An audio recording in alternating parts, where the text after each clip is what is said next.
આ અપીલ કેરળ ઉચ્ચ અદાલતે તારીખ 20/9/2007ના રોજ રીટ અપીલ નંબર 21/2007માં આપેલ અંતિમ ચુકાદા અને આદેશ સામે દાખલ કરવામાં આવી છે, જેમાં ઉચ્ચ અદાલતે અપીલકર્તાએ દાખલ કરેલી રીટ અપીલને ફગાવી નિકાલ કર્યો હતો અને સિંગલ જજે આપેલા ચુકાદાને માન્ય રાખ્યો હતો, જે અન્વયે અપીલકર્તાએ કેન્દ્રીય માહિતી આયોગના એ આદેશને પડકાર્યો હતો કે માહિતી અધિકાર અધિનિયમ 2005 હેઠળ સામાવાળા નંબર 1 દ્વારા માગવામાં આવેલી માહિતી અપીલકર્તાએ પૂરી પાડવાની રહેશે. અપીલમાં સામેલ વિવાદને સમજવા માટે કેટલીક સંબંધિત હકીકતોનો ઉલ્લેખ કરવાની જરૂર છે. અહીં અપીલકર્તા રાષ્ટ્રીયકૃત બેંક છે. કેરળ રાજ્યમાં મલ્લપુરમ જિલ્લામાં તેની શાખા છે. સામાવાળા નંબર 1 ઉક્ત શાખામાં કામ કરતા હતા. તારીખ 1/8/2006ના રોજ સામાવાળા નંબર 1 એ અપીલકર્તા બેંકના જાહેર માહિતી અધિકારીને કાયદાની કલમ 6 હેઠળ અરજી કરી હતી અને તારીખ 1/1/2002 થી તારીખ 31/7/2006 સુધીના અપીલકર્તા બેંકની તમામ શાખાઓમાં કામ કરતા સ્ટાફની ટ્રાન્સફર અને પોસ્ટિંગ અંગે માહિતી માગી હતી.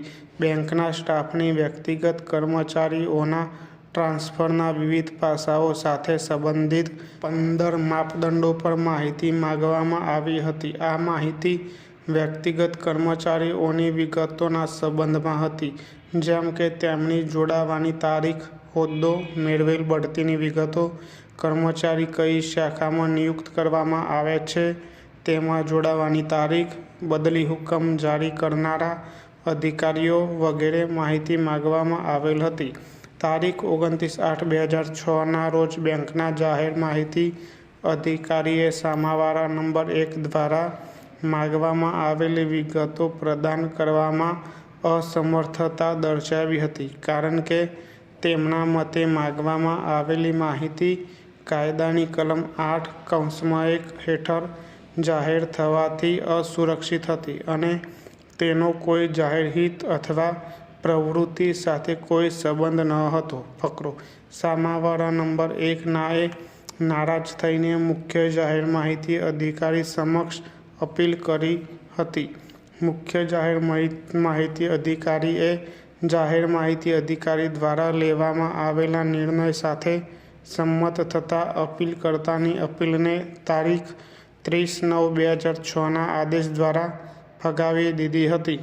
ફકરો: સામાવાળા નંબર 1ને તારીખ 26/6/2007ના રોજના આદેશ દ્વારા કેન્દ્રીય માહિતી આયોગમાં અપીલ કરવાની મંજૂરી આપવામાં આવી હતી અને તેથી સામાવાળા નંબર 1 આ માહિતીની બાબતને કેન્દ્રીય માહિતી આયોગમાં લઈ ગયા હતા અને બેંકને સામાવાળાઓ દ્વારા માંગવામાં આવેલી માહિતી પૂરી પાડવા માટે નિર્દેશ આપવામાં આવ્યો હતો. ફકરો: ઉપરોક્ત હુકમ સામે અપીલકર્તા બેંકે ઉચ્ચ અદાલતમાં રીટ પિટિશન દાખલ કરી હતી. ઉચ્ચ અદાલતના સિંગલ જજે અપીલકર્તા બેંક દ્વારા દાખલ કરાયેલી રીટ અરજીને ફગાવી દીધી હતી અને આ આદેશને પડકારતા અરજદાર બેંકે હાઈકોર્ટ સમક્ષ રીટ અપીલ દાખલ કરી હતી. વાદગ્રસ્ત હુકમ દ્વારા હાઈકોર્ટની ખંડપીઠે અપીલકર્તાની રીટ અપીલ ફગાવી દીધી હતી અને કેન્દ્રીય માહિતી આયોગના આદેશની પુષ્ટિ કરી હતી, જેના કારણે આ અપીલ દાખલ થયેલ છે.